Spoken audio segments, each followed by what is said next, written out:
자, 이제 볼게 이제 펠로포네스 전쟁 관련된 내용 볼게요. 펠로포네스 전쟁은 시험 문제에 나온 적이 없어요.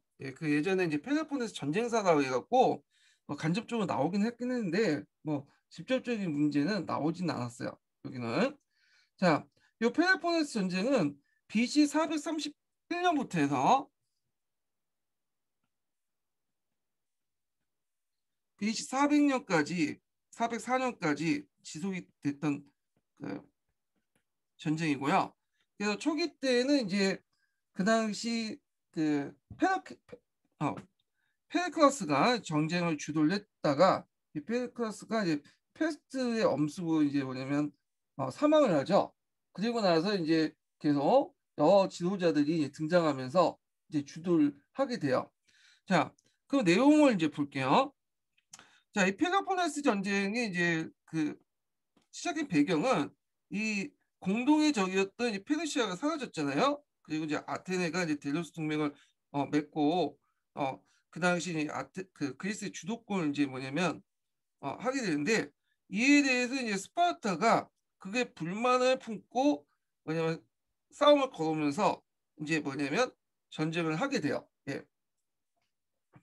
그래서 이제 서부 지중해로 진출하는 아테네와 스파르타 간의 충돌이 이미 펠로폰네소 전쟁 이전부터 있었고요.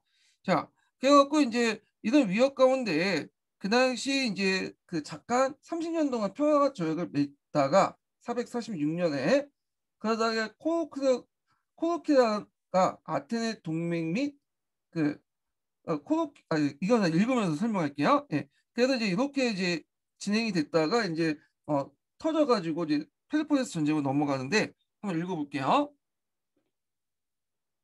자, 아테네와 스파르타는 모든 면에서 대조적인 폴리스였고 따라서 근본적인 대립 소리가 컸다. 자, 페르시아 전쟁 때만 해도 두 폴리스의 이해관계 상치로 작전상 의견 대립이 없지 않았으나 그래도 동방의 대적인 페르시아를 맞이해서 서로 협력을 하지 않을 수밖에 없었다. 그러나 페르시아 위협이 일단 사라지고 이 아테네가 승리의 여세를 몰아서 델로스 동맹의 발판으로 강대한 제국을 발전에 따라 펠로폰네스 맹주로서 본토의 패자로 작정했던 스파르타 충돌은 거의 피할 수가 없었다. 더구나 에게나 그 아시아의 패권을 잡았던 아테네가 중부 그리스의 보이오티와 특히 코닌도와 메가라를 위협하면서 코닌도 지역을 장악하는 동시에 서부 지중해에 진출하려고 하자 스파르타의 충돌이 발생을 하였고 그러나 이제 이때 이제 아테네 소개 목적을 달성하지 못하고 잠깐 30년 동안의 평화조약을 맺게 돼요. 446년이죠. 자, 그러나 난료 윤석에서는 한근기에 맞아 아테네가 코린도 지역에 대한 어, 그 당시 패권과 이탈리아와 시칠리아의 해상 무역을 장악하려는 욕망을 버릴 것은 아니었다. 우리 인구 증가와 상업 발달로 보다 많은 식량과 원료로 필요를 하게 된 아테네에 있어서 서부 지중해 진출은 더욱 절실하게 되었다. 때마치 코린도의 식민지로서 그리스 본토와 서방과의 교황적 위치에 자리잡은 코리키아가 모우시와의 상업상 이해관계 충돌로 아테네 동맹을 원하게 되었고 코니키아가 아테네 편에 선다는 건 이방면의 해상권 아테네가 장악한다는 의미로서 코닌도나 메갈라를 비롯한 펠로폰네스 동맹에서 중대한 위험이 될 수밖에 없었다. 그래서 이제 펠로폰네스 동맹의 자주격인 스파르타도 자세할 수 없게 되어 아테네와 일전하게 결심하게 되고 그리고 나서 마침내 28년간 계속된 펠로폰네스 전쟁이 일어나게 되었다. 자, 이 펠로폰네스 전쟁을 기록한 역사가가 있죠. 투킨티데스야. 투킨티데스가 이제 펠로폰네스 전쟁사를 기록을 하잖아요. 그래서 예전에 한번 펠로폰네스 전쟁사 관련돼서 이거 시험 문제 나왔죠. 예. 그래서 이제 투킨티데스는 위하면 전쟁의 시작과 더불어 페리클라스는 아테네의 풍부한 재정과 병력을 자랑했다고 했다. 그 자랑에는 틀림이 없었고 스파르타는 승리할 공산이 크지 않았다. 근데 이제 이게 뭐냐면 크게 이제 기울여지기 시작한 것은 전세가 역전하기 시작한 것은 아테네에서 전쟁 초기 뜻하지 않은 천재를 맞이했죠. 이게 이제 페스트야. 자, 이 페스트 피해가 심했기 때문에 그 당시 이제 페리클라스도 죽게 돼요. 페스트에 따라서. 페스트피에는 스파르타의 아티칸 공격에 대비하여 주변의 주민들 시내로 피신을 했는데 이것이 더 이제 크게 퍼졌어요. 예, 그게 이제 배경이 되었는데 왜 이제 페스트피에가 이제 그 연결되냐면 그 당시에 이제 그 아테네는 그 아테네 시민과 아테네 시와 그 주변 농촌으로 구성되어 있잖아요. 근데 이 농촌에 있는 사람들 다 시에 소개를 시켰어. 예. 그래서 이제 요게 방어하려고. 근데 문제는 한 곳에 많은 사람들이 밀집돼 있다 보니까 어떻게 돼요? 전염병이 돌면 확 퍼지겠죠. 예. 그래서 이 페스트가 이제 이런 조치 때문에 확 퍼지게 된 거야. 그리고 페리클라스도 뭐냐면 이 페스트에 의해서 사망을 하게 되죠. 근데 이제 아테네 국력이 이제 먼저 막강하기 때문에 약간 이제 뭐냐면 병력 손실이 있고 페리클라스 죽었지만 계속 전쟁은 지속이 됐어요. 그래서 아직도 풍부한 전력을 가진 아테네는 지상에 결전을 회피하면서 전쟁을 계속했고 쌍방의 결정적인 승패에 가늠없이 10년간 전쟁이 계속된 끝에 하평의 기운을 돌아서 아테네 하평파 지도자 이름을 따서 이른바 니키아스 하평이 맺어지죠. 근데 이거는 잠깐 이제 맺어진 거고 실제로 이제 다시 아테네에서 호전파가 대두돼요. 그래서 그 당시 이 호전파들이 이제 뭐냐면 뭘 이제 계획을 하게 되냐면 시칠리아 대원정을 계획을 하게 돼.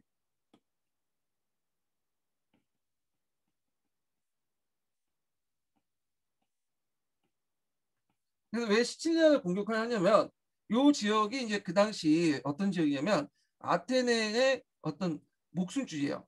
그래서 여기가 이제 뭐냐면 곡물의 생산지거든요. 이 시칠리아 지역이. 그래서 아테네 같은 경우에는 해상무역을 주도하는 국가이기 때문에 곡물 확보가 되게 중요하다고 했죠. 그래서 이 곡물 확보하기 위해서는 시칠리아를 공격할 수밖에 없다.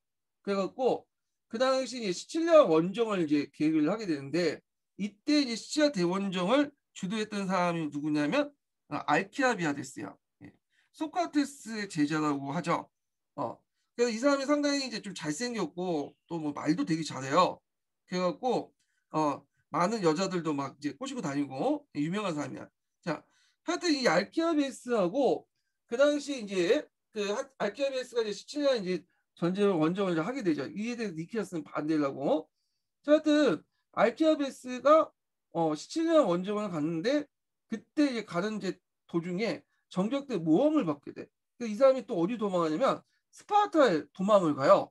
그래갖고 스파르타 가서 이제 스파르타에서 가서 이 대원정의 내용과 계획을 누설하니까 그 당시 스파르타가 좀 이제 그 시칠리아에 도움을 준 그 도시들이 있었거든요. 스파르타 그 도움을 받는 도시들이.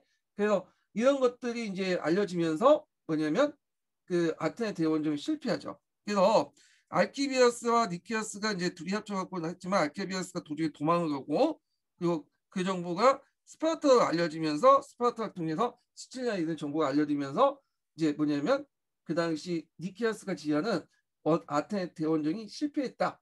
이렇게 이제 보시면 될 것 같아요. 자, 그 관련된 내용이 이제 밑에 그러나부터가 이제 시험 원정에 관련된 내용이죠.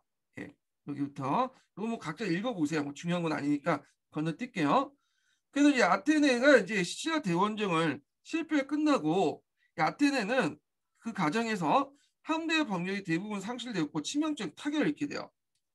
자, 이는 아테네의 운명이 결정된 것이라 다름이 없었다. 자, 스파르타 역시 전쟁이 직접 꿈을 거리는 사이에 아테네는 다시 숨을 돌릴 기회를 얻었는데 시치아 원정이 실패하고 아테네는 가두파가 득세하여 400인에도 구성됐고 민주파 세력이 곧 회복하여 최후의 일전을 시도하게 되었다. 예. 자, 그래서 가두파가 이제 잠깐 등장했다가 민주파가 다시 이제 회복을 했다는 내용이죠. 자, 그들은 사면을 받고 기up한 알키아베스의 그 약간의 성공을 거뒀으나 그의 부하의 잘못으로 인해 작은 실패가 다시 그의 정적들이 그를 구타할 대상으로 삼고 그는 도시 소아시아 도망가. 그래서 페르시아 쪽으로 넘어가.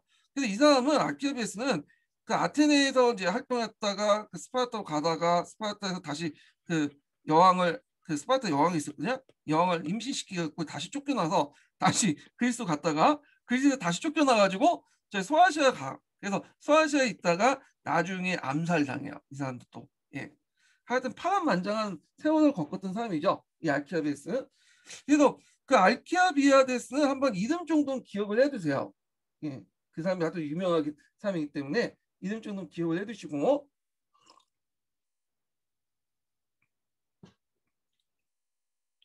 자, 지상군이 막강했으나 함대가 빈약한 스파르타는 소아시아의 식민지를 넘겨주는 대신에 페르시아 원주를 확보했고요.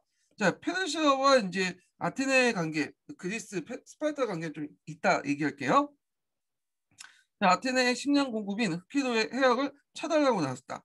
자, 이에 맞이해 아테네 함대는 스파르타 함대에 승리하였으나 폭풍우에 의해서 수명의 익사자가 예상보다 많았고 격분한 입사자가 가족들은 미네에서 장군들 구조 작업이 철저하지 못했음을 규탄하고 6명의 장군들 집단 처형시키죠.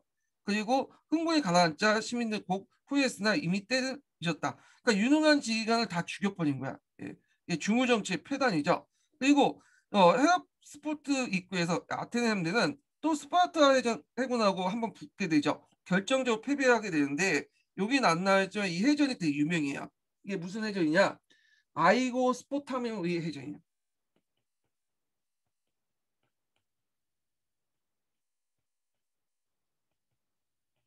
음.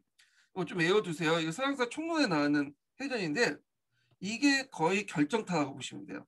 그래서 우리가 보통 스파르타는 그 육군이 강하고 그 아테네는 해군이 강한다 이렇게 딱 도식화시켜서 기억을 하고 있잖아요.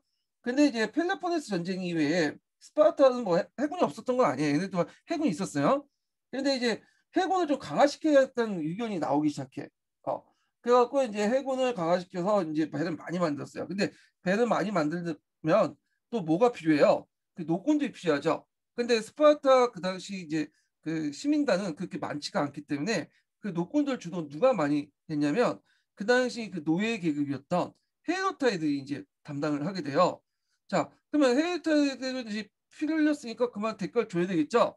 그래서 이때부터 조금씩 스파르타 안에서도 헤어타이들에 대한 어떤 경제적 편의라든지 이런 것들 보장 이런 것들 대우도 조금씩 좋아지기 시작해. 물론 이제 많이 좋아진 건 아니지만 자 그래서 이제 아이고 스포타미에서 그 당시 아테네가 이제 패배를 했다. 405년에 요거 좀 기억을 해두시면 될 것 같고요. 자, 함대를 성취하고 이제 스파르타 지상군의 포위를 받은 아테네는 스파르타가 제시한 평안을 무조건 받아들일 수밖에 없었다. 그래서 이제 이때 이제 스파르타의 동맹국들, 펠로폰네소 동맹국 일부가 아예 이참에 그냥 아테네를 그냥 지도상에 없애자. 예전에 아테네 그 정치가들이 다른 도시를 멸망시킨 것처럼 아예 이제 숫대면서 만들자. 이런 의견이 있었지만 이 스파르타는 이제 그래도 아테네가 페르시아 전쟁 때 우리 그리스를 도와주지 않았냐, 그리스 구원해주지 않았냐, 그건 너무 했고 그냥 세력만 약화시키자. 예. 그래갖고 이제 뭐냐면 완전히 해치되지 않고 아니 완전히 이제 뭐냐 멸망시키지 않고 그 제국을 약화시켰어요. 그러니까 아테네 자체를. 그래서 아테네는 약화돼서 이제 아테네 제국은 없어지고 아테네 도시만 이제 남게 하는 식으로 이제 그 거우 생존하게 만들었죠. 그래서 내용을 보면 자, 아테네 제국은 완전히 해체되어 아테네는 모든 해외 재산을 포기하고 피레우스 성곽과 아테네를 영구하는 장성을 파괴하고 아테네는 스파르타 동맹시로서 그 지위를 종속하게 되었다. 동맹시로서 함대는 12척으로 제한했다. 그리고 코린도와 메가나는 아테네 완전 파괴를 주장했으나 스파르타는 과거 페르시아에 대한 승리의 영광을 고려해서 아테네 독립만을 허용해줬다. 자, 이때 아테네의 영광은 사라졌다. 그래서 아테네 제국이 확대된 형태로 그리스 세계는 정치 통일 가능성이 매우 희박한 것이었다. 그 희박한 가능성마저 사라졌고 아테네 민주정치는 정견이 없는 민중 지배의 어리석음, 중후정치적, 이 중후정치. 자, 어리석음과 위험을 그 아테네 국군을 걸고 드러내 놓음으로써 페리클라스 이상과 기대가 현실과 얼마나 거리가 먼지를 볼 수가 있다. 그래서 이때 이제 중어 정치를 주도했던 정치가들이 있어. 중어 정치를 아테네 사회에 이들을 뭐라고 하냐면 데마고고이라고 해요.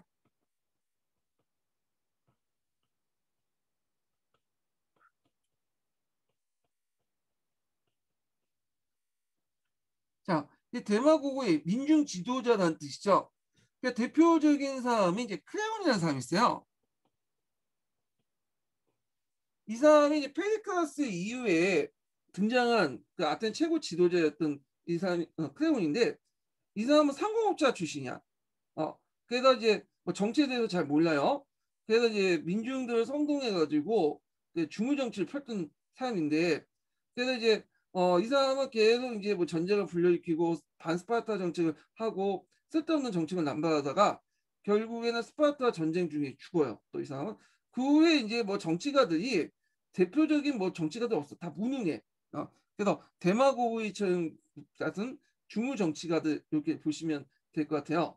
자, 하여튼 이런 중무 정치 때문에 이 아테네가 제대로 전쟁에 승리하지 못했다.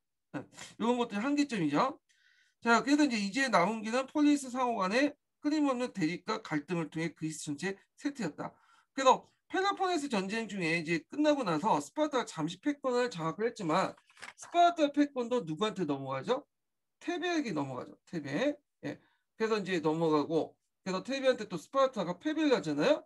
그러다가 또 테베가 또 세텔레. 그러다가 아테네, 스파르타, 테베가 서로 옥신각신하면서 싸우는 과정에서 이제 북쪽에서 이제 마케도니아가 들어와서 이제 여기를 그리스 먹게 되죠. 자, 그런 과정을 이제 걷게 돼요. 자, 그러면 이제 이 과정에서 이제 페르시아의 역할을 볼게요. 페르시아 역할. 자, 몇 페이지 펴보시면 일단은 27페이지 펴보세요. 서강자.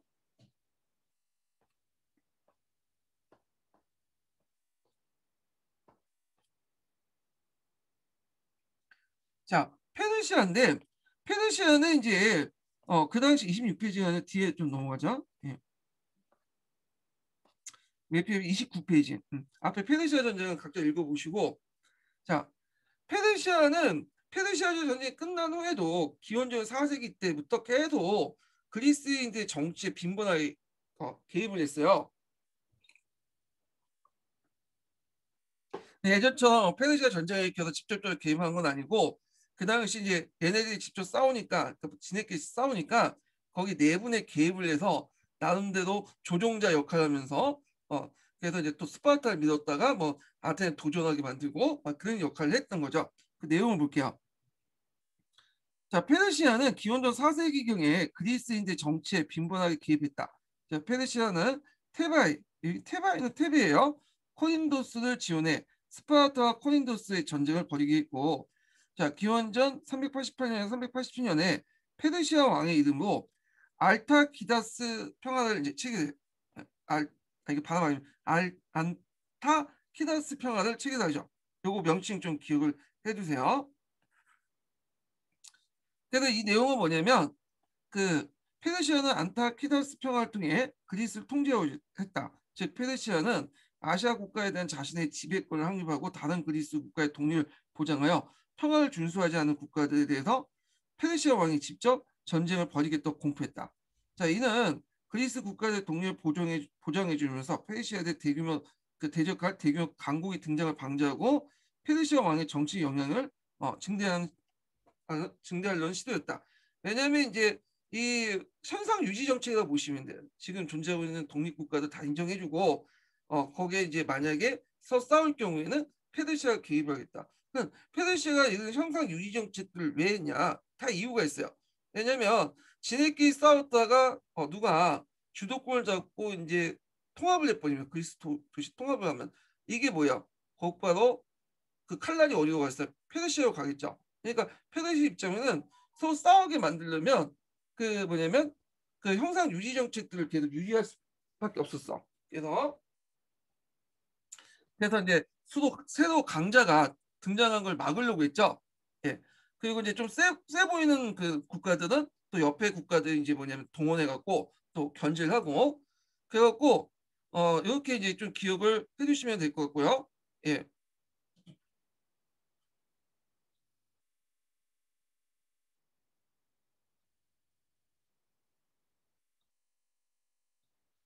제가 이제 하다가 이거 무슨 좀 수정 좀 해달라고 좀 카톡이 와가지고 제 강의 듣는 분이 잠깐 이제 요거 좀 하고 내가 이제 그 수정을 한번 해볼게요.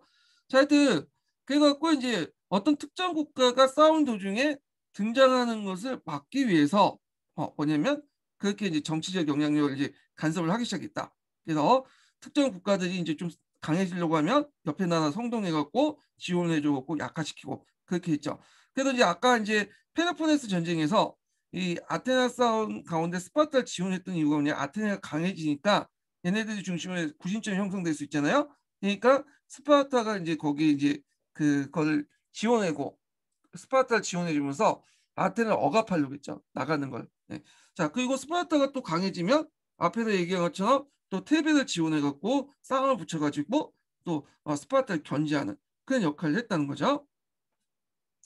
자, 그래서 이제 이런 페르시아 왕은 그리스 내분에 개입해 자신의 영향력을 가시하곤 했고 반면에 내부에 보였던 그리스인들은 각국의 자국의 사절단을 페르시아 왕에게 파견해 자국의 이익을 확보하는 외교 정책을 펼쳤다. 자, 이게 이제 보면 요 내용은 교과서에 안 나와 있죠. 근데 이런 행위를 했어. 그래서 원래 교과서에 이제 나와 있는 거는 페르시아 전쟁 관련된 내용만 있어. 아테네 제국이 스파르타에 가서 스파르타 이긴 내용만 있지 뒤에 이제 그 뭐냐면 어 페르시아 전쟁 이후에 그 각국이 이제 스파르타 사절단 보내고 심지어는 스파르타가 왕이 직접 가서 또 무릎을 꿇고 그 페르시아 왕한테 그런 내용이 전혀 뭐냐 적혀 있지 않아요 교과서에서는. 근데 하여튼 이런 정책들을 했다. 그래서 여기에서 안타키다스 평화 정책 관련된 내용 좀 기억을 해두시고요. 자, 이처럼 페르시아가 그리스 국내 정책 관여에 큰 영향을 행사함에 따라 당연히 그리스 내부에서는 이 페르시아에 대한 부정적 인식이 표출될 수밖에 없었죠. 그래서 이제 이때 이제 등장했던 대표적인 그 반페르시아 인물이 이소크라테스예요. 음. 자, 이소크라테스가 이제 있을 당시에는 북쪽에는 마케도니아라는 왕국이 있었어요. 필립 2세가 등장을 하고 강력한 이제 힘을 발휘하고 있었죠. 그러니까 이제 이소크라테스가 뭘 주장하냐면 공동의 적이었던 페르시아를 막기 위해서는 그 당시 마케도니아 왕을 중심으로 결집을 해야 된다. 뭐 이렇게 이제 주장을 하게 돼요. 그래서 이제 더 나가서 이제 페르시아를 이제 치자. 그래서 이 사람은 이제 반페르시아 전선을 형성하기 위해서는 친마케도니아 정책이 필요하다. 뭐 이렇게 주장을 했던 사람이야. 그래서 이 소크라테스를 좀 기억을 해두세요.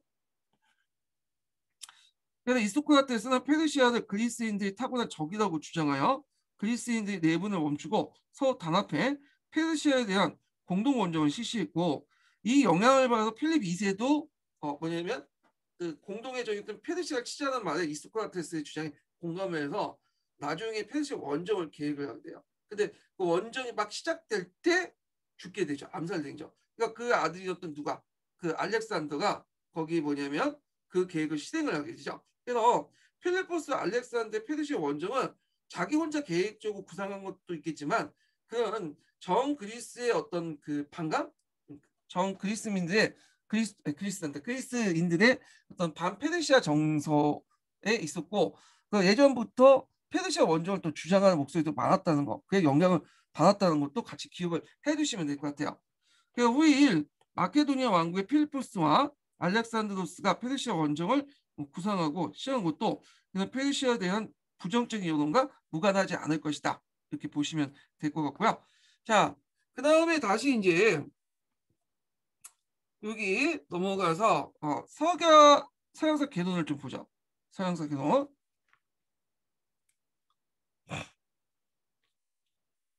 그래서 제가 이제 서양사 개론에서 여기 이제 그 펠로폰네소 전쟁 과정에서 결정적으로 한 판을 붙었다고 했잖아요. 그래서 스파르타가 이제 아테네 날린 전투가 있는데 405년에 이걸 제가 아이고 스포타이아 전투라고 적었나? 네.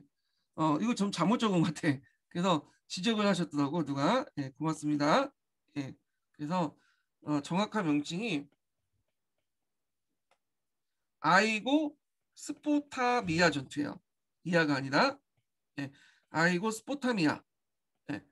그래서 아이고 스포타미아 전투 해전이니까 또 해전이라고 볼 수 있죠. 아이고 스포타미아 해전. 요 해전이 되게 유명한 해전이거든요. 그래서 이것도 좀 기억을 해두시면 될 것 같아요. 해전도 최근에 뭐 군사 관련된 전쟁 관련된 문제가 많이 나오기 때문에 어떤 전투 유명한 전투는 좀 기억을 해두세요. 이 전투는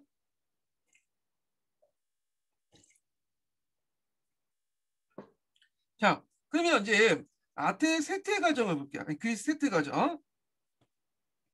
그래서 예전에 이제 그리스 세태라는 과정에서 이제 네오트라 전투도 이제 나오고 그랬죠. 그래서 일단은 그 관련된 내용들을 한번 또 볼게요. 예. 전반적인 이제 서양사 개론가 강의 강자 전반적인 내용을 이제 보는데 요거 가기 전에 이제 제가 정리를 좀 해볼게요. 예. 여기 이제 그 서양사 심화규제에서 보고 정리를 좀 하죠. 70페이지 펴보죠. 좀 뒤에 한참 가 있어야 돼.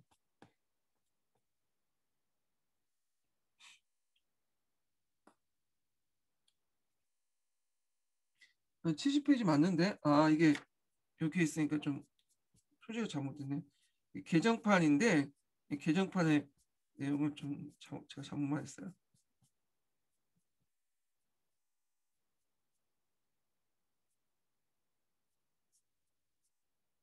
펠로폰네소 전쟁 있고 여기 밑에 41페이지 보죠. 41페이지. 자, 펠로폰네소 전쟁 이후에 그리스가 구심점이 형성이 안 돼요. 예. 스파르타가 잠깐 패권을 장악했지만 또 이제 뭐냐면 아테네와 테베 연합군에 의해서 또 공격을 받게 되고 그리고 또 이제 서로 간의 싸움이 이제 막 계속 이어지죠. 그리고 스파르타는 또 페르시아 손을 잡고 뭐 이렇게 내분이 일어나죠.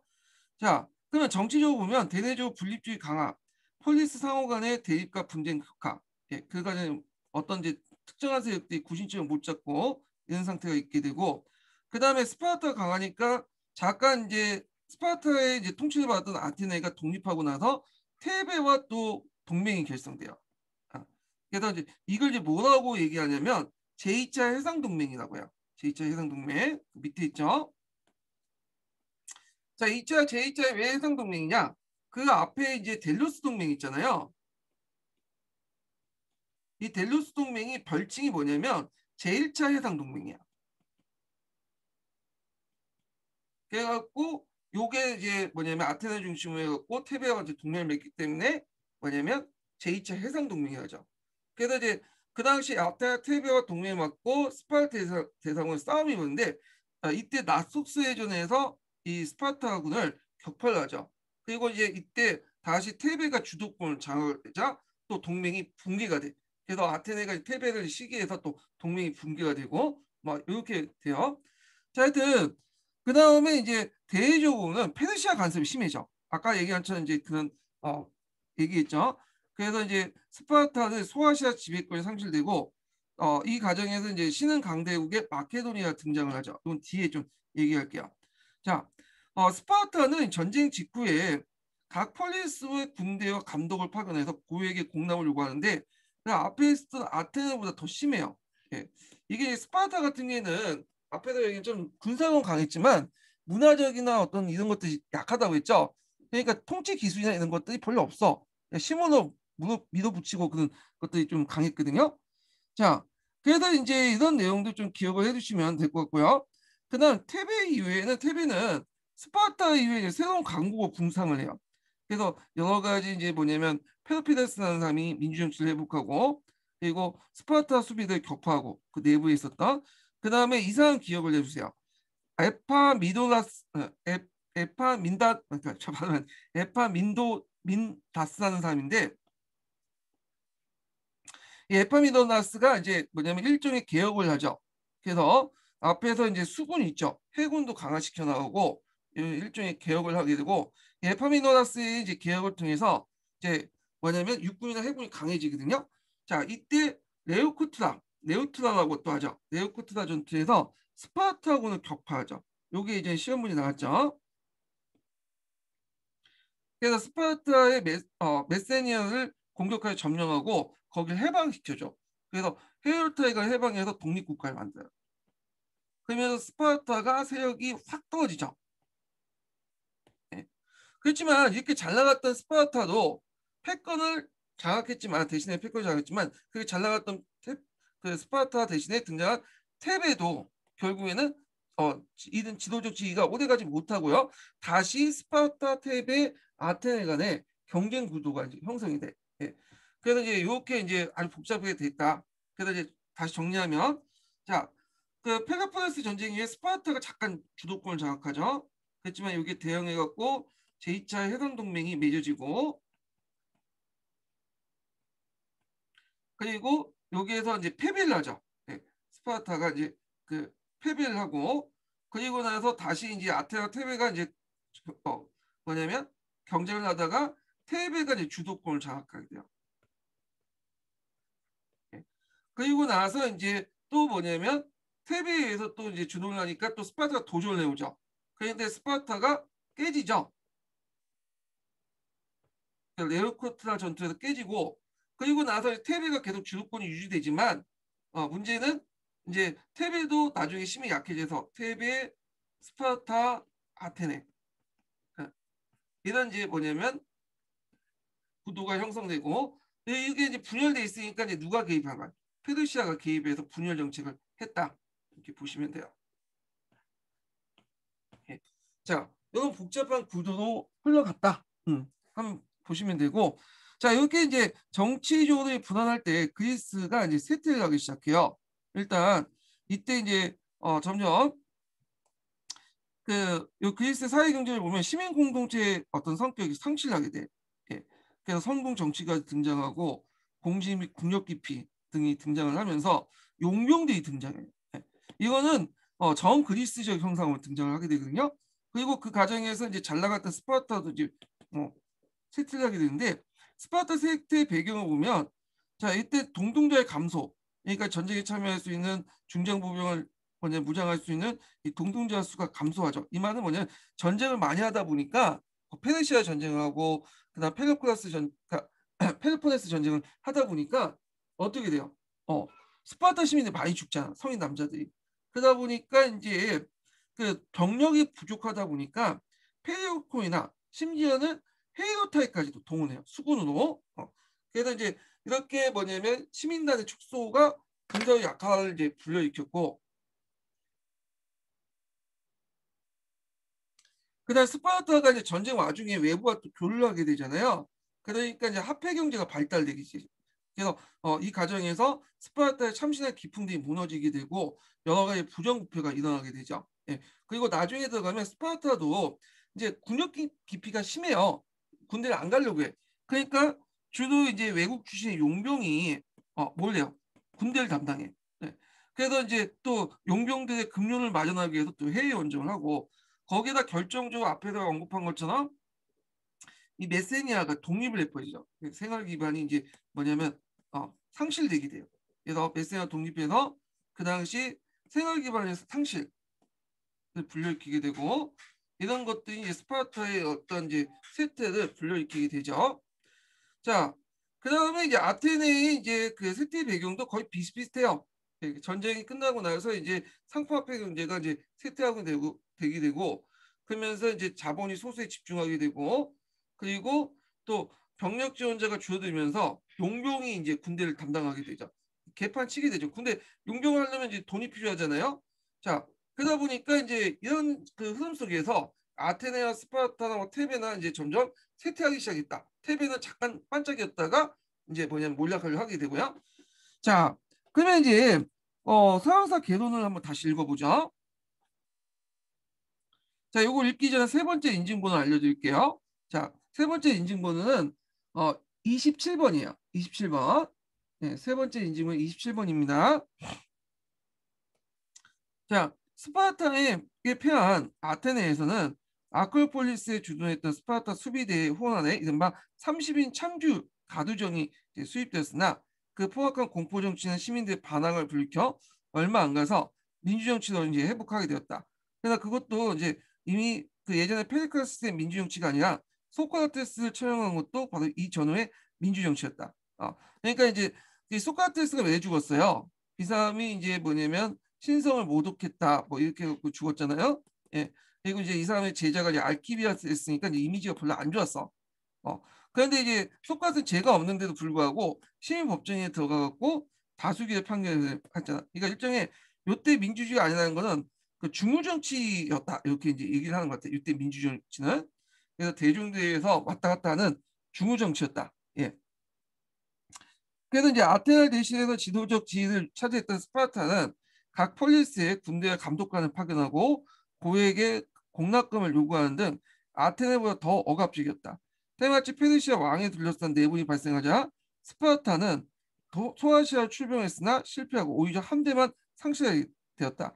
자, 이러한 틈을 타서 아테네는 과거 동맹시들을 다시 규합하고 스파르타를 증오하는 보이오티아의 여러 폴리스는 테베를 중심으로 결합됐다. 자, 이러한 국내 정세를 감안한 스파르타는 페르시아 합병을 맺고 소아시아에서 완전한 페르시아에게 넘겨주는 대신에 본토의 패권을 유지하려고 했다. 그러나 함대를 상실하고 보수적인 경직된 그 정치체를 가진 농업권의 스파르타로서는 힘든 일이었다. 자, 아테네는 제2차 해상동맹을 결성하고 테베와 동맹을 맺었죠. 그래서 이렇게 해서 이제 제2차 해상동맹 결성을 하고 테베와도 동맹했다. 이걸 합쳐갖고 그냥 제2차 해상동맹이라고 해요. 여기. 그래서 테베가 보이오티아를 통합하여 강대해지자 양자의 결합이 깨졌어요. 예. 요 동맹에서 여기는 없지만 스파르타가 한번 깨지죠. 낙소스 해전에서. 예. 그래갖고 이때 이제 뭐냐면 낙소스 해전에서 스파르타가 지게 돼요. 자, 그렇지만 얘네들이 이제 테베가 너무 잘 나가니까 또 아테네 시기에서 양자의 결합이 깨지고 그 다음에 동맹시의 저항과 반항으로 아테네 해상동맹이 무력해졌다. 그래서 제2차 해상동맹이 깨져나갔다. 그래서 제2차 해상동맹의 그 주요 결성이었던 테베가 갈려져 나가고 그리고 나중에 테베가 이후에도 그 나중에 이제 그 아테네 또 포악된 정치, 아테네 또 뭐냐 제국주의와 정책을 또 비슷하게 하니까 거기에 동맹시의 저항과 반항이 또 이어져서 제2차 해상동맹도 이제 해체돼 나갔다 이렇게 이제 보시면 되겠죠. 자, 스파르타 대신에 이제 등장한 것이 테베였죠. 테베와 관련된 내용이 있는데, 자 스파르타를 몹시 증오했던 테베에서는 페로피드스가 중심으로 민주정치가 이제 회복되었고, 그다음 스파르타는 수비대를 격파하여 기세를 올렸다. 이에 스파르타는 테베를 응징하였으나 오히려 에파미노다스가 이끄는 새로운 전술로 유능한 전술가 유능한 지휘로 루쿠타라에서 테베군에게 격파당했죠. 루쿠타 레오트라고 하죠. 이거 뭐 명칭이 표기법이 책마다 달라. 레오트라 라고 하고 여기 루쿠타라고 되어 있네요. 예. 하여튼 이 네오트라 전투는 되게 중요한 거니까 기억을 해두시고요. 예전에 기출 예문으로 나왔던 거죠. 아까 지금 얘기했처럼 이제 사선진 형태로 쌓았다. 이게 뭐냐면 여기까지 설명하면 좀 그런데 사선진이라는 건 기울여지다는 거잖아요. 예전에 중장보병들은 처음부터 여기까지 다 이렇게 골고루 병력을 배치시켰어. 예. 주력 부대하고 뭐 좀 약한 부대들이 섞어가지고 밀집대형으로 이렇게 펼쳤거든요. 자, 그런 식으로 했는데 이제 스파르타는 이런 식으로 아테나에 뭐 이렇게 구성이 되는데 테베는 좀 다르게 구성을 해요. 이렇게. 그래서 이제 그 부대를 한쪽에 못하나 그 강력한 주력 부대를 여기다가 이제 배치시켜 놓은 거야. 예. 그리고 나머지는 좀 약간 B급 부대 있죠. B급 부대 테베의 주요권을 여기다 배쳐놓고 B급 부대를 이제 뭐냐면 여기다 배치시키는 거야. 그래서 전진을 해. 그래서 한쪽을 격파하면 여기 뚫리잖아요. 그러니까 뚫리면 요 얘네들이 이제 삥 돌아서 이렇게 이제 포위망을 형성해서 공격해야 되는 거야. 그래서 얘네들이 뚫리고 나서 요 뒤에 이제 뭐냐면 그 뭐랄까요? 그 모루 역할을 하죠. 모루. 이게 모루를 망치를 치면 모루가 밑에 있잖아요. 이 모루 역할을 하고 얘네들이 이제 신성대를 중심으로 해갖고 돌진해서 망치 역할을 하는 거예요. 예. 뒤에서 받쳐주면 온나가 받쳐주면 그 요 얘네들 B급분 이종 그 좀 전력이 떨어진 얘들과 약간 특공대 신성대가 결합이 돼서 얘네들 앞뒤로 치는 방식으로 이제 공격을 하는 것이 사선진 형태의 그 공격 방식인데 요게 이제 뭐냐면 처음으로 적용된 것이 레오트라 전투야. 그래서 요 누쿠트라, 그러니까 레오트라 전투가 상당히 의미가 있어. 말을 잘못했네요. 제가 이것도 그 잠깐만요. 설명을 제가 잘못한 것 같아요. 죄송해요. 예. 예. 자, 하여튼 제가 설명을 잘못한 게 아니라 잠깐 다른 거하고 좀 약간 혼돈해갖고 이제 잘못 설명한 게 아니라 맞아요, 맞아요. 예. 하여튼 그 레오트라 전투가 이제 이렇게 이제 중요한 전투였다. 사선진 형태의 전투. 여기 좀 기억을 해주시면 될 것 같고요. 자, 그 다음에 이제 좀 읽어보고 이제 또 어디까지 읽었어? 예. 자, 그래서 루코트라 아니 레오트라 전투에서 이제 그 테베군을 격파하고 그 다음에 이제 그 당시 펠로폰네스에 진격한 에파노미다스가 스파르타의 헤오타를 데렸던 메세니를 해방을 하죠. 해방을 시키고 그래서 이 메세니 해방은 스파르타 시민들의 생활 기반을 붕괴시켰고 스파르타 영원히 그 지도력을 상실했다. 아, 그래서 요거 좀 기억을 해두시면 돼요. 요게 이제 예전에 기출문이 나왔죠. 메세니아 해방 그리고 스파르타의 지위 상실 관련된 내용이 예전에 시험문이 나왔으니까 좀 기억을 해두세요. 자, 그래서 이제 스파르타를 대신해서 그 당시 이제 그 패권을 잡은 테베도 지도적인 어떤 그 지위가 오래 유지되지 못했고 테베는 이 아테네 같이 역사적 각오나 제력과 문명을 갖고 있지 못했기 때문에 에파미노다스가 아테네 스파르타 연합국 정체를 전사함으로써 그 패권도 사라졌다. 예.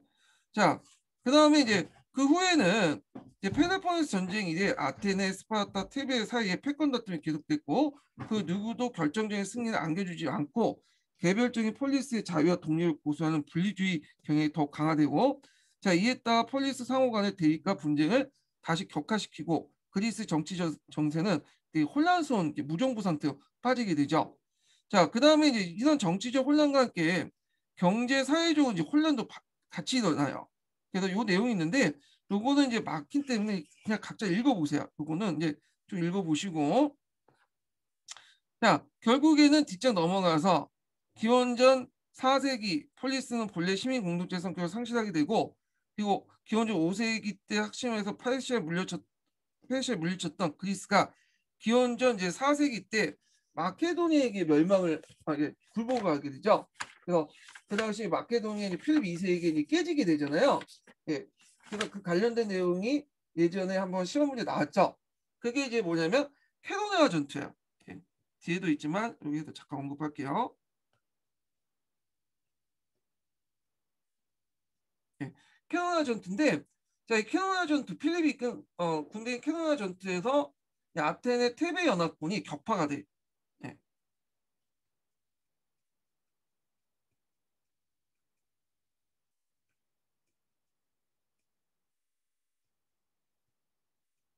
그래갖고 이제 맺어진 동맹이 시험에 나왔던 무슨 동맹이죠? 코린토 동맹이죠. 예.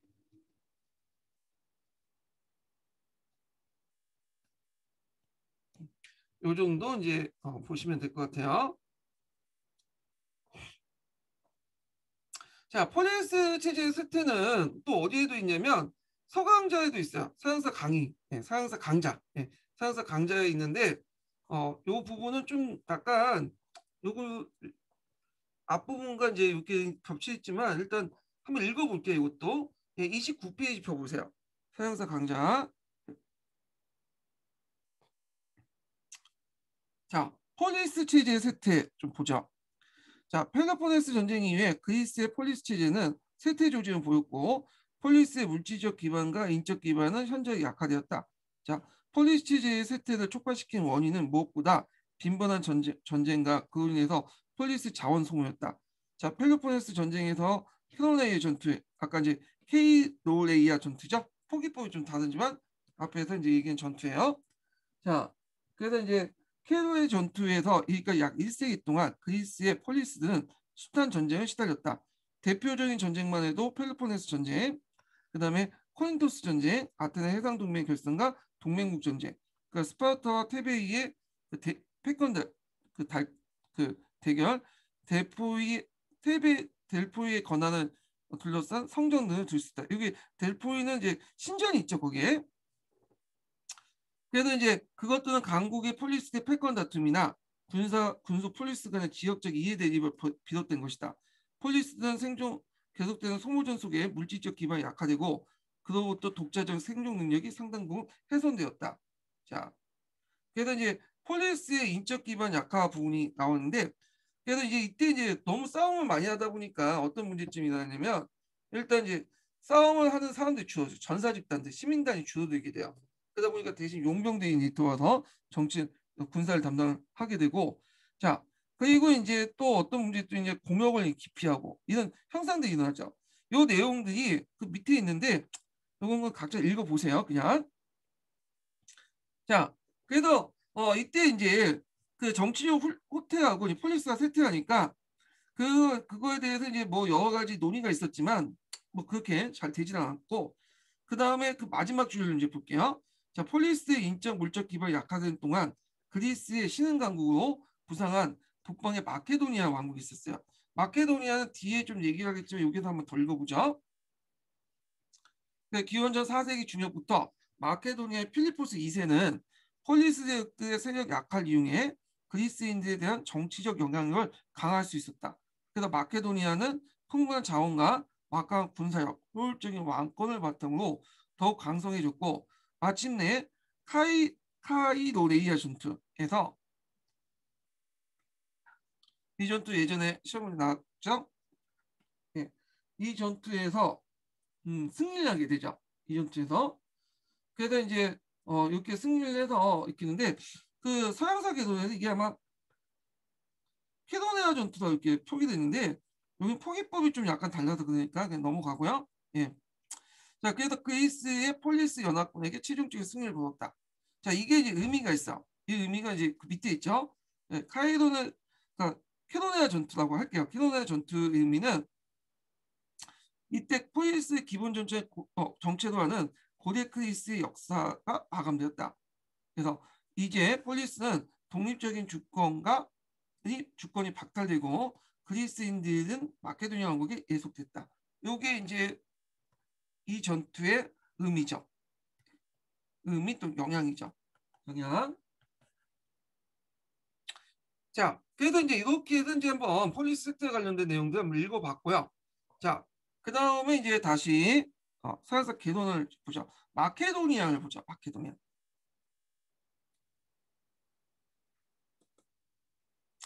자, 마케도니아는 예전에 한번 시험문이 나왔죠. 기출에 나왔기 때문에 일단 이 관련된 내용을 한번 좀 볼게요. 자, 요거 이제 보기 전에 잠깐 심화 규제 내용을 좀 볼게요.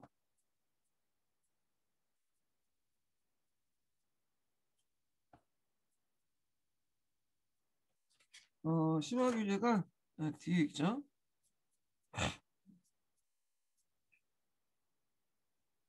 자, 마케도니아 왕국의 위치를 보죠. 마케도니아 왕국.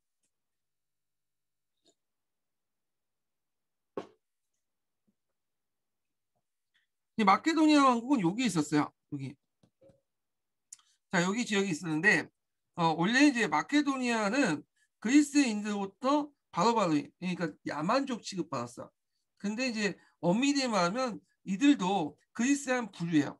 다만 여기에 토착 부족들과 이제 좀 혼합된 민족들이었는데 이 지역이 그렇지만 이제 약간 뭐냐 야만족 취급을 받았고 그렇지만 그리스와 연결돼 있기 때문에 얘네들은 그리스 문화를 수용하면서 점차 발전하기 시작해요. 이 지역이. 그리고 원래는 이 지역 자체가 소왕국, 그러니까 여러 부족들로 구성되어 있었거든요. 부족 왕국들로. 근데 이제 그 당시 필립 2세라는 사람 있죠? 예. 그 알렉산드의 아버지였던 필립 2세. 그러니까 필리포스 2세라고 하죠. 자, 이 필리포스 2세는 잠깐 이제 그 어디에 가 있었냐 어릴 때 테베 인지 생활을 했었어요. 그 테베에서 이제 여러 가지 기술들을 군사 기술들을 익혀 들어오죠. 그래서 이걸 바탕으로 해서 그리스 전술을 도입을 해. 그러니까 우리가 알고 있는 그 팔랑크스제 있죠. 밀집 대용을 통해서 이걸 도입하고 그리고 이걸 더 개량하죠. 그래서 이제 그리스의 그 밀집 대형 그러니까 밀집 대형 형태에서 이제 좀 더 개량해서 그다음 중장 보병들이 갖고 있는 장창보다 더 긴 장창을 이제 뭐냐면 만들게 하고 그다음에 또 이런 것들 이제 바탕으로 해서 대지주 귀족들이 또 우수한 기병들을 또 보유하고 있었어요. 예. 자, 그러면 이걸 통해서 이제 마케도니아 정역을 장악을 하게 되죠. 그리고 더 나아가서 이제 그리스까지 이제 공격을 하게 되죠. 예. 자, 그러면 이제 내용을 좀 볼게요. 이 마케도니아인들은 그리스와 트레키아 및 일리아인들의 혼합 민족이고 그리스 문화를 수용하면서 점차 발전하게 되죠.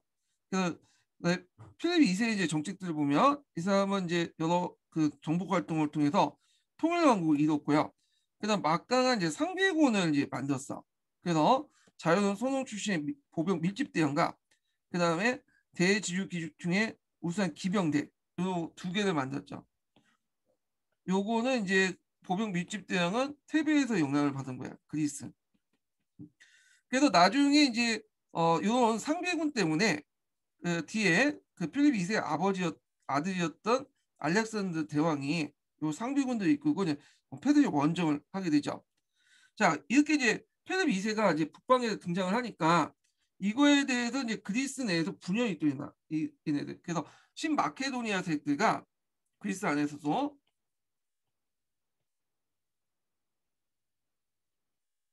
그 다음에 반마케도니아 세력들이 이제 대립을 하게 되죠.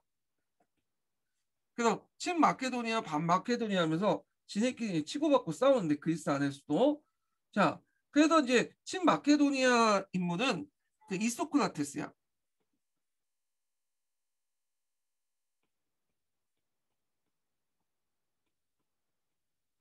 자 이소크라테스는 아까 전에 설명했죠. 이 사람은 이제 그 심을 결집을 해갖고 우리나라가 이제 그리스 영맹이 만들어서 심을 결집한 다음에 페르시아 치자고 주장했던 사람인데 그래서 이제 그때 구심점은 누구 잡냐 마케도니아 잡자 이렇게 해갖고 신마케도니아를 이제 주요 세운 이소크라테스야. 이소크라스. 네, 이소크라스죠. 이소크라스. 자, 그 다음에 이에 대해서 이제 반마케도니아 세력들도 있었어요. 자, 그래서 이소크라스가 그렇게 주장한 반면에 그 데모스테네스라는 사람이 있어요. 이건 서양사 총론에 있는데 자 데모스테네스는 이 마케도니아에 대해서 세력할 때 반발해서 이 사람은 마케도니아하고 뭐냐면 심합시자, 그러니까 마케도니아 심합시자는 게 아니라 마케도니아 대항하자는 그런 것들을 주창을 하게 돼요. 그래서 이제 이때 이제 만드는 것이 칼키도니아 동맹이야. 칼키도니아 동맹, 칼키도니아 동맹이죠. 네. 칼키도니아 동맹을 결성을 하게 돼요. 이 칼키도니아 동맹은 스파르타는 빠지고요. 이거는 이제 얘네들이 참가 안 하고 아테네 테베가 대입했다고 했죠. 또 이때 이걸 통해서 또 결합이 돼. 얘네들 뭐 이합 집산해가 왔다 갔다 해. 그래서 아테네 테베를 중심으로 한 칼키도니아 동맹을 결성을 해서 그 당시 그 뭐지 마케도니아 대항을 하려고 했다. 자, 그래서 이제 이 당시 이제 그 싸움을 볼게요. 그래서 이제 마케도니아는 마케도니아 대항에서 데모스테네스는 국민군 창설의 주장과 칼키도니아 동맹을 결성을 호소하게 되고 그래서 결국에는 이제 필립이 카르네아 전투에서 요 아테네 테베 연합군 칼키도니아 동맹을 격파를 했죠. 그리고 나서 그 당시 스파르타를 제외한 그리스 폴리스들이 그 당시 스파르타는 힘이 약했기 때문에 별 의미는 없어요. 그래서 이제 이 그리스 폴리스들이 규합을 해서 무슨 동맹을 만들었냐? 이게 19년 기초에 나왔던 코린도 동맹 또는 헬레네스 동맹을 만들었죠. 그렇지만 이제 이걸 만들고 나서 페르시아 원정을 이제 시도했지만 암살당했어. 예. 그래서 이 암살의 주체에 대해서 여러 가지 설이 있어요. 제일 유력한 설이 부인이야. 그래서 필립 2세가 이제 그 부인이 있는데 이 부인하고 사이가 안 좋았어. 제가 그 부인 이름은 기억이 안 나는데 하여튼 사이가 안 좋아서 이제 그 부인이 필립 2세를 죽이고 자기 아들을 뭐냐면 세우려고 필립 2세 근위병 출신이었던 그 근위병을 꽂혀서 이 사람을 죽였다라는 설이 있는데 여러 가지 설이 있어요. 자 하여튼 암살을 당했고 이 필립 2세가 이제 뭐냐면 죽으니까 이 20살 알렉산더가 이제 즉위하잖아요. 그러니까 이제 그리스 내에서 이제 뭐냐면 반발이 되는 거야. 아 이거 어린 놈이다. 근데 이제 본때를 보여줬죠. 다시 가서 이제 해치우고 나서 그리고 나서 그 뭐냐면 반마케도니아 세력을 분쇄하고 나서 다시 그리스 교합해서 페르시아 원정을 나갔다. 자, 그래서 요 내용들 기억을 해두시고요. 자, 그러면 관련된 내용들 한번 읽어볼게요. 선에서 개론해서.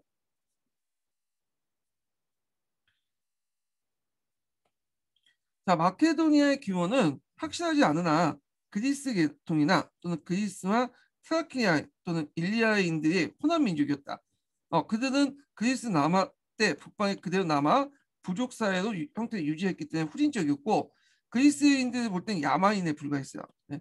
그러나 해안 지방을 건설된 그리스 식민시를 통해서 그리스 문화를 받아들이면서 서서히 발전하였다. 그래서 기원전 4세기 중엽에는 마케도니아 왕이 오는 필립은 정치 군사적 개혁을 통해서 시족을 기반한 봉건 왕국을 건고한 통일 왕국을 만들었으며 막강한 상비군을 보유하게 됐죠. 자, 상비군의 핵심은 자연원 선홍 출신의 보병 밀집대역과 그 다음에 대귀족들이 왕의 전우로서 중무장을 우수한 기병대를 이제 형성됐다.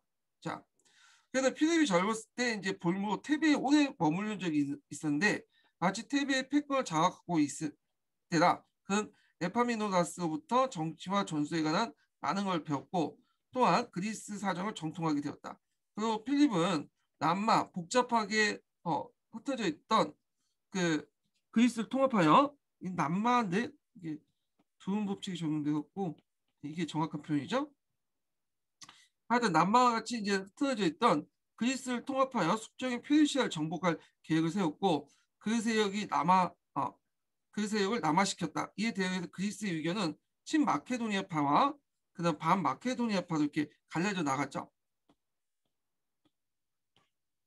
그래서 이제 이때 친마케도니아파는 여기는 안 나와있지만 이소크라테스가 있어요. 이소크라테스.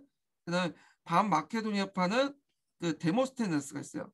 자, 하여튼 아테네 운명가였던 데모스테네스를 중심으로 반마케도니아파는 페르시아 위협보다 마케도니아 위협이 더 직접적으로 긴박하다고 주장하여 아테네와 테베를 하합시키고 반마케도니아 전선을 형성하게 되죠.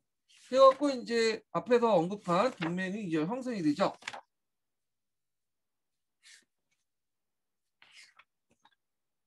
그래서 이제 그 칼키도니아 동맹이 형성이 되죠.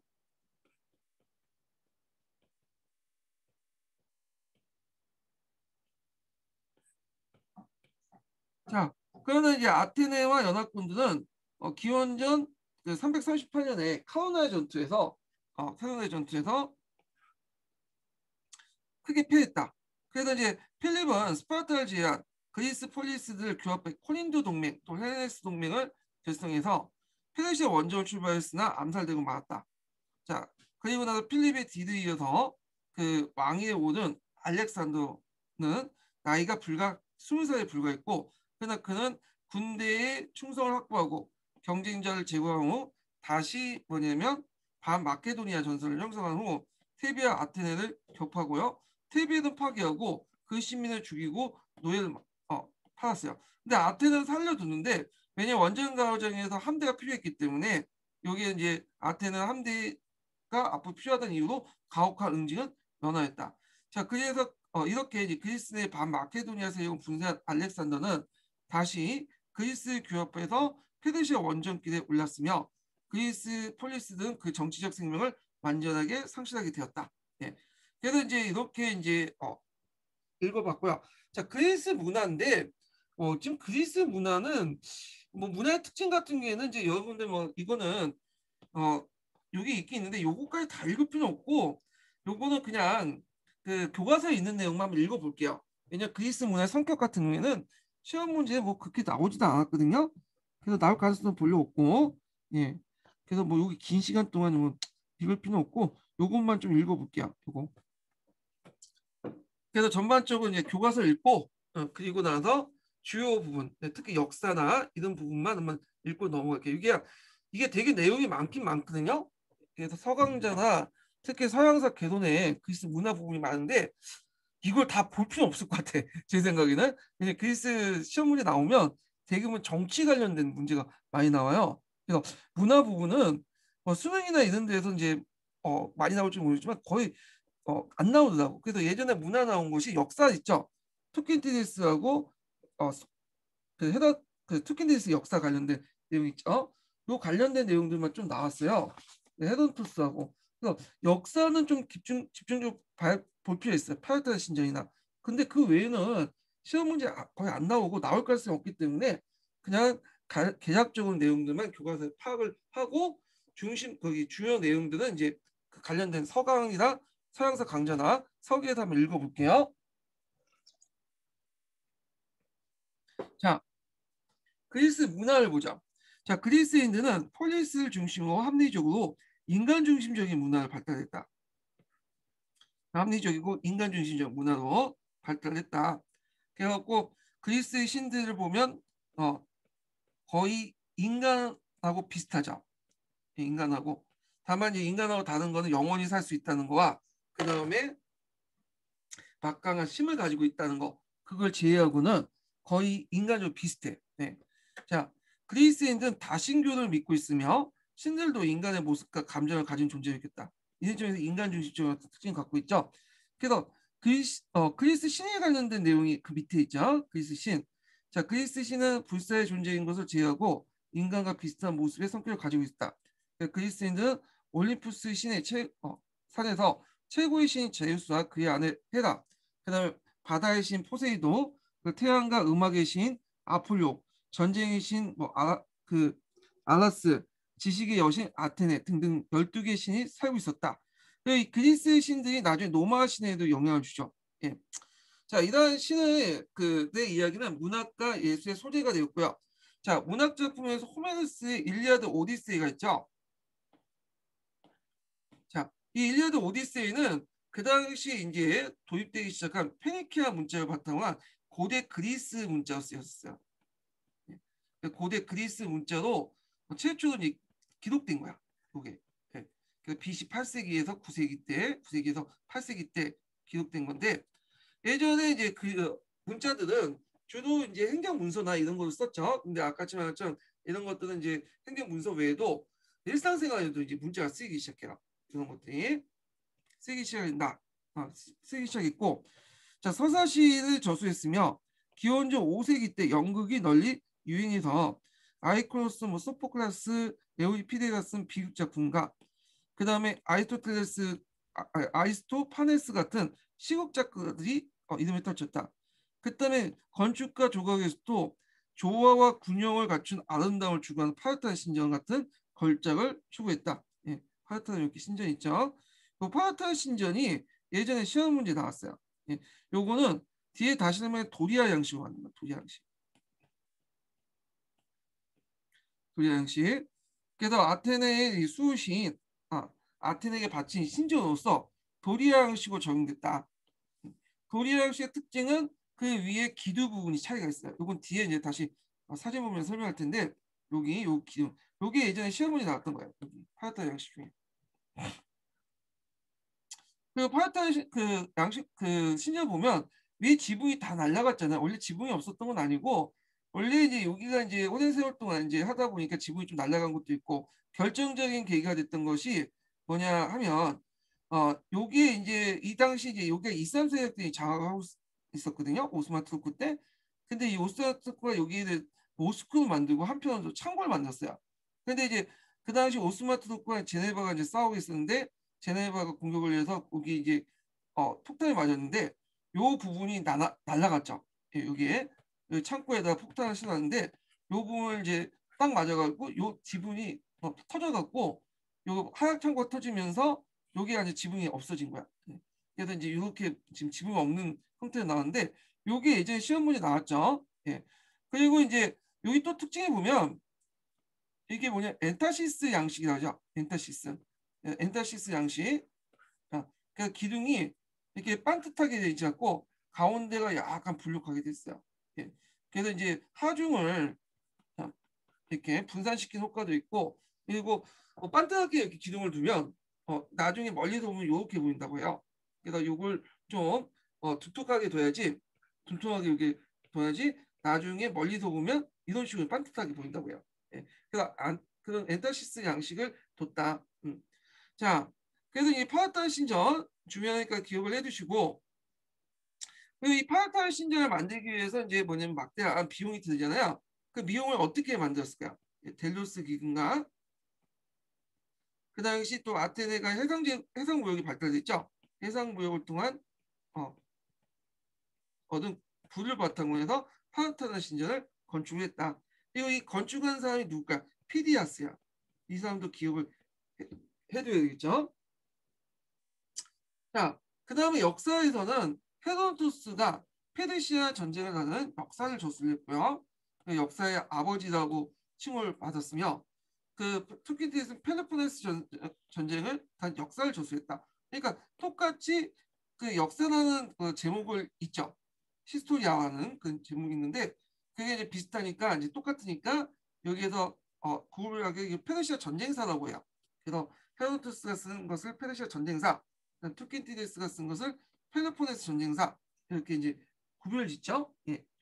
자, 그리스 이제 합리적 때는 철학을 발달시켜서 처음에 만물의 근원에 대한 자연 철학이 발전됐죠. 이오니아 지역을 중심으로 자연 철학이 발달됐고요. 근데 기원전 BC 5세기 들어가면 이제 원래는 이오니아에서 발달된 이런 것들이 그 철학들이 어디에서 발전되냐면 그리스 아테네로 옮겨가요. 왜냐면 페르시아 전쟁 이후에 아테네가 주도권을 장악을 했잖아요. 그러다 보니까 이때 이제 소피스트들이 등장하죠. 예. 그래서 소피스트는 기원전 5세기 때 그리스를 중심으로 해서 활동했던 철학자이자 교사들인데 얘네들은 이제 뭐냐면 어떤 모든 것을 상대주의 입장에서 보죠. 그래서 상대주의 윤리관의 입장에서 본다. 소피스트가 나타나 철학의 관심을 인간과 사회에 돌려놨다. 그래서 이때 이제 이오니아 학파들은 자연과학 철학자들은 자연과학에 관련된 내용들에 관심 있죠. 자연의 원소들이 어떤 건가. 뭐 탈레스 같은 이런 사람들이 이제 대표적인 사람이죠. 근데 얘네들은 이제 자연과학보다는 자연의 어떤 발전 과정보다는 인간과 사회에 관심이 있어. 예. 그래서 있고 이들은 이제 진리의 상대성을 강조하고 이에 맞서서 소크라테스가 이제 등장을 하잖아요. 그래서 소크라테스는 진리의 절대성을 주장을 했다. 그 소크라테스 제자가 누구야? 플라톤이죠. 플라톤은 이상국가론을 제시했는데 플라톤은 이제 이데아론이라고 이제 여러분들 아시죠? 자, 이데아론을 제시했어. 그래서 여기에서 제시한 게 실제론이야. 네. 실제론은 온건 실제론하고 개념 실제론이 있는데 개념 실제론자예요. 네. 근데 이에 이제 아리스토텔레스는 이제 뭐냐면 온건 실제론자죠. 온건 실제론 또는 유명론이라고 하죠. 네. 온건 실제론 또는 유명론을 영향을 줬죠. 자, 여기 뭐 개념 실제론, 온건 실제론, 유명론이 뭐냐? 요거는 중세 그 철학할 때 좀 얘기할게요. 겹치기 때문에 여기는 그냥 넘어가고요. 그래서 플라톤의 제자가 아리스토텔레스죠. 그래서 이 아리스토텔레스는 인간은 정치적 동물이라고 가르치면서 여러 학문을 이제 체계 정리했는데 박학 다시간 사람, 이 사람이 이제 여러 학문들을 체계적으로 정리했고 이 아리스토텔레스의 제자가 누구냐면 알렉산더 대왕이죠. 자, 이렇게 연결됐다는 거 기억을 해두시면 될 것 같아요. 자, 그리고 다음 시간에는 이 그리스 문화 중에 중요한 부분들만 한번 읽고 이제 발제독하면서 진행을 해보겠습니다. 네. 자, 오늘 수고하셨고요. 내일 뵙겠습니다.